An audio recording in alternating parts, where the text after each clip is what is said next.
جناب رسول اللہ صلی اللہ علیہ وسلم نے ارشاد فرمایا تھا، حدیث کی کتابوں میں یہ حدیث موجود ہے، آپ نے فرمایا لا اخشا علیکم الفقر، میں اس بات کا ڈر محسوس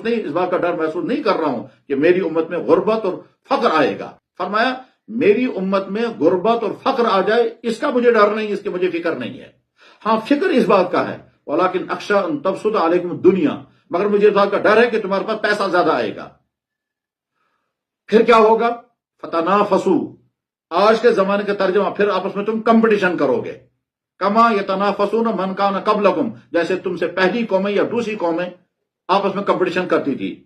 فتہلکوا کما ہلک من کان قبلکم، تم اسی طرح سے برباد ہو جاؤ گے جیسی دوسری قومیں برباد ہو گئی۔ یہ سارا کمپٹیشن ہے کہ صاحب ہم مہنگی چیز لائیں گے دوسروں کو دکھانے کے لیے، فلاں کے پاس اتنی مہنگی چیز ہے ہمارے پاس کیوں نہیں ہے، ہم بھی اس سے زیادہ مہنگی چیز لائیں گے، چاہے پھر اس کا کچھ فائدہ ہو یا نہ ہو۔ یعنی ضرورت نہیں ہے، فائدہ بھی کچھ نہیں ہے، وہ کام جس مہنگی چیز سے ہم لینا چاہتے ہیں وہ کام اس سے سستی چیز سے بھی ہو رہا ہے، لیکن ہم مہنگی چیز اس لیے خریدیں گے تاکہ ہم احساس برتری کے نتیجے میں دوسروں کو دکھا سکیں کہ ہم کچھ اور ہیں، ہم کچھ خاص ہیں، ہم کچھ برتر ہیں، اس لیے مہنگی چیزیں خریدیں گے۔ اللہ کے نبی نے فرمایا جب یہ سلسلہ شروع ہوگا تو میری قوم برباد ہو جائے گی، ہلاک ہو جائے گی۔ یعنی کمائیں گے اور اس کے بعد خرچ کریں گے، اور خرچ ہوگا ان چیزوں پر جن کا کوئی نفع کوئی فائدہ نہیں ہے۔